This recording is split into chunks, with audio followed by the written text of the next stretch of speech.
স্পষ্ট করতে চাই, ছাত্রদল এখানে কোনো ক্রেডিট নিতে যাচ্ছে না। ছাত্রদলের সভাপতি রাকিবুল ইসলাম রাকিবকে নিয়ে পরিকল্পিতভাবে টার্গেট করে তার বিরুদ্ধে নানা রকম অপপ্রচার শুরু করলেন, নানা রকম ভিডিও ফটোকার্ড তৈরি করে নানা রকম ট্রল ভিডিও বানিয়ে তাকে হেয় করার জন্য মানসিক চাপে রাখার জন্য একটি কৌশল দিলেন।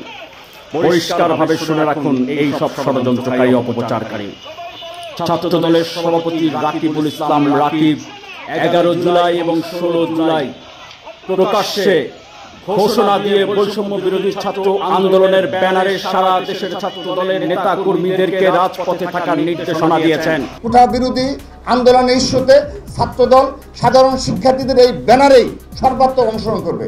সেখানে কে কি বললো সেটা আমাদের কোনো চাষা জানে। আমরা আমাদের মতো করে তাদেরকে সহযোগিতা করে যাচ্ছি, সর্বাত্মকভাবে তাদের পাশে রয়েছি, সর্বাত্মকভাবে ছাত্রদল তাদের পাশে থাকবে। শুধু তিনি নির্দেশনাই দেননি, তিনি সহ ছাত্রদলের সাধারণ সম্পাদক সহ কেন্দ্রীয় নেতৃবৃন্দ নিজেরা রাজপথে সম্মুখ যুদ্ধে অংশ নিয়েছিলেন। তারা নিজেরা আওয়ামী লীগের অস্ত্রধারী এবং পুলিশের অস্ত্র গুলিকে মোকাবিলা করেছেন এবং পুলিশ আওয়ামী লীগের অস্ত্রধারীকে রাজপথে মোকাবিলা করে তাদেরকে রাজপথ থেকে তাড়িয়েছেন, রাজধানী থেকে তাড়িয়েছেন, এই বাংলাদেশ থেকে তারা তাড়িয়ে দিয়েছেন। ছাত্রদলের সভাপতি রাকিব তার মধ্যে অন্যতম ছিলেন। কিন্তু আপনারা এখন তাকে হেয় প্রতিপন্ন করে অপপ্রচার করে আপনারা নিজেরা ক্রেডিট নিতে চান। ওকে, নেন, নো প্রবলেম।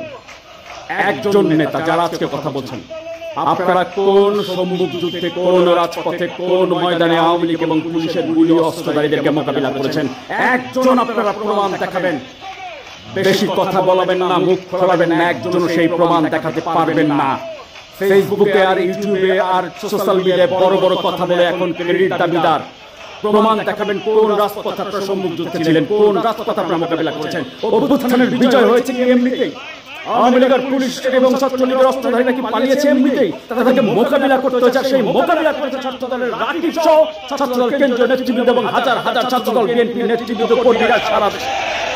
ছাত্রদল এখানে কোনো ক্রেডিট নিতে যাচ্ছে না। কোটা বিরোধী আন্দোলনের ইস্যুতে ছাত্রদল সাধারণ শিক্ষার্থীদের এই ব্যানারেই সর্বাত্মক অংশগ্রহণ করবে। সেখানে কে কি বললো সেটা আমাদের কোনো চাষা জানে। আমরা আমাদের মতো করে তাদেরকে সহযোগিতা করে যাচ্ছি, সর্বাত্মকভাবে তাদের পাশে রয়েছি, সর্বাত্মকভাবে ছাত্রদল তাদের পাশে থাকবে।